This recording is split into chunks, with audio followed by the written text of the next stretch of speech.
Our mission today is to take a single, uh, really high-stakes political event, this unexpected meeting between Donald Trump and Zohran Mamdani, and just pull out the most useful vocabulary and concepts. Yeah, we're decoding the language people use when they're absolute ideological opposites but have to cooperate. And this meeting, it's just a treasure trove for that. It really is. So this happened on November 21, 2025. You have a major Republican figure and a Democratic socialist. And this came after, what, months of really harsh rhetoric? Exactly. That's the tension. The gap between them couldn't be wider, politically speaking. And yet the result was this unexpectedly warm tone. That's what all the reports said. A huge shift in tone. Right. And our job here isn't to get into the politics of it all. We're just looking at the mechanics. What language you actually use to go from being antagonists to, well, allies. We're focused purely on the linguistic side of it. I mean, despite this huge gulf between them, they came out of the White House looking cordial. They were pledging cooperation.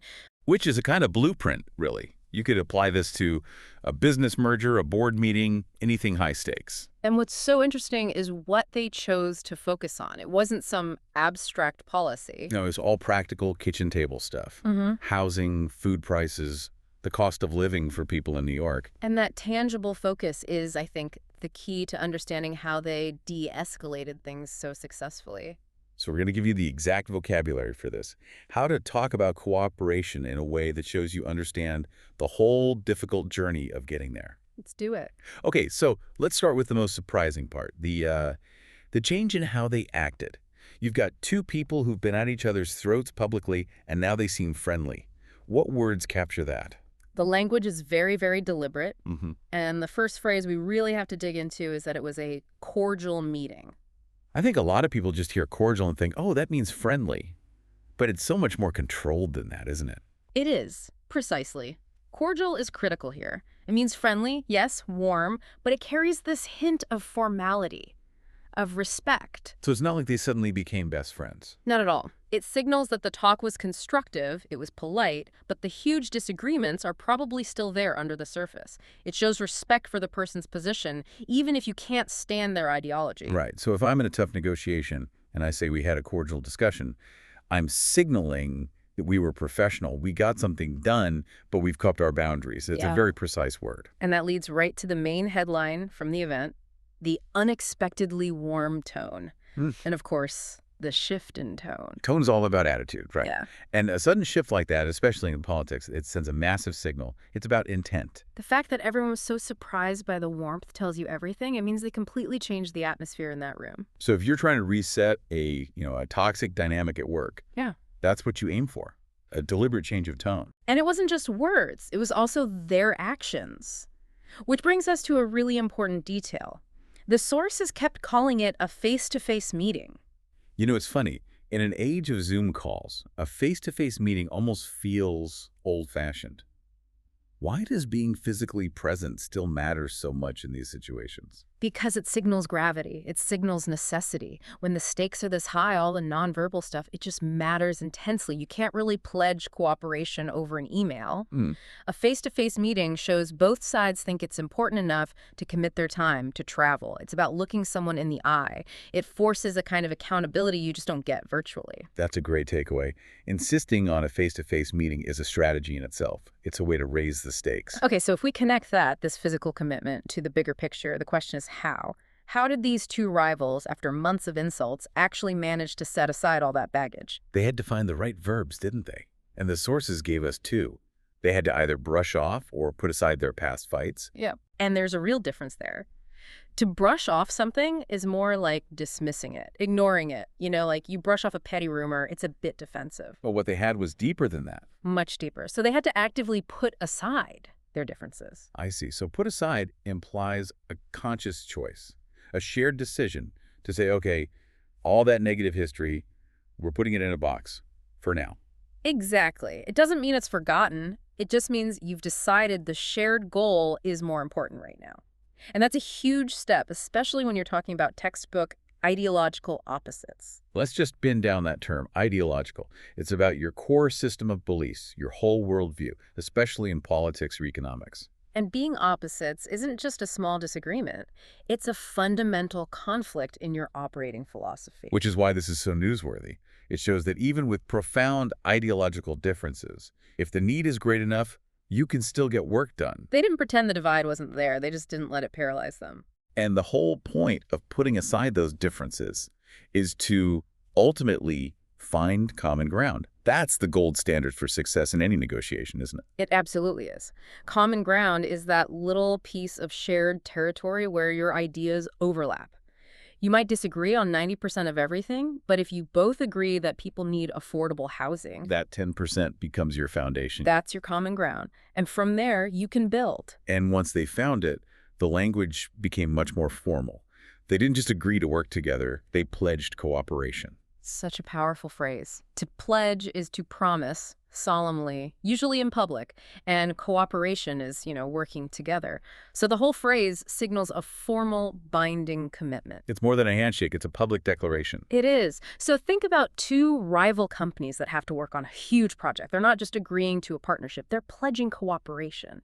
It adds weight, it adds seriousness. It makes it real. It moves it from just being a possibility to being an actionable plan with shared risk. Okay, and this is where it all becomes really useful for you, the listener. The common ground they found, the shared priorities. They weren't abstract theories. Not at all. They were practical, everyday issues, and that's where two key economic terms come in: the cost of living and affordability. Right, so the cost of living is pretty straightforward. It's just how much money it takes to live somewhere. Rent, groceries, utilities, all of it. The financial burden on a family. And affordability is the other side of that coin. It's about whether those costs are actually reasonable for the average person. Can people afford to live there? And that's what drove the meeting.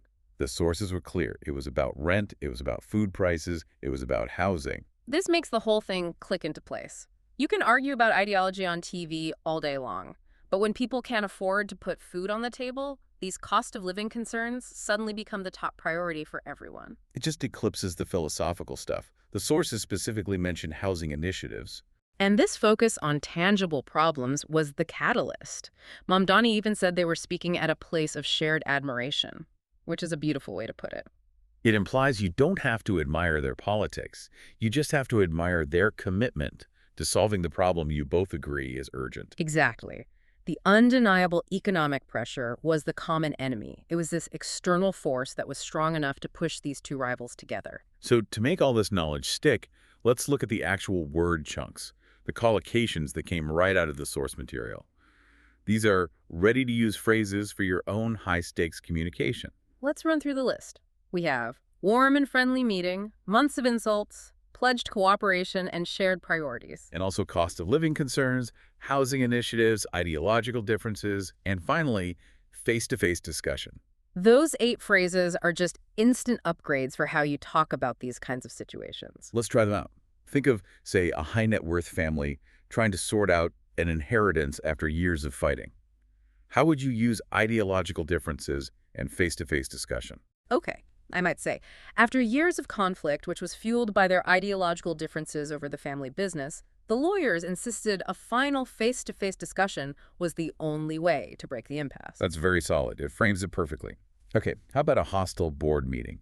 Two rivals finally agree on a risky new plan.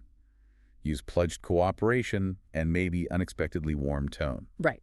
Despite the history of months of insults in the press, the two executives emerged and pledged cooperation on the new acquisition, striking an unexpectedly warm tone that really reassured the market. See, that phrase, pledged cooperation, just carries so much weight. It's a formal promise. Okay. Last one. Let's make it urgent. You're at a city council meeting.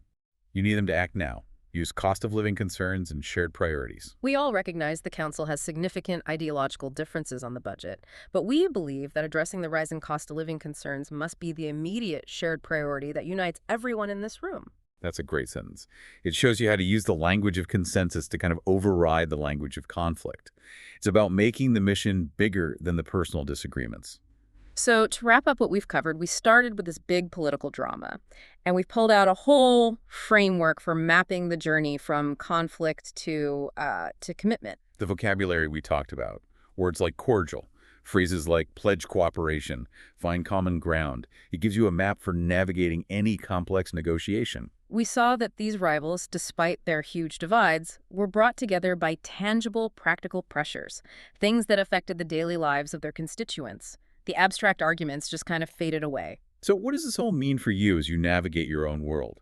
Well, when rivals who have spent months of insults on each other suddenly do a complete 180, they are almost always unified by something practical, something real, like those cost of living concerns. And that leaves us with a question for you to think about. Is finding common ground, is achieving cooperation just fundamentally more possible when the subject is tangible, when it's relevant to everyday life, instead of being about some abstract ideology or a long-held principle? When you hit a wall in a disagreement, maybe don't look for what you admire in their philosophy. Look for the shared concrete problem you both desperately want to solve. That might just be where real cooperation begins. Thanks for joining us for this deep dive. We'll see you next time.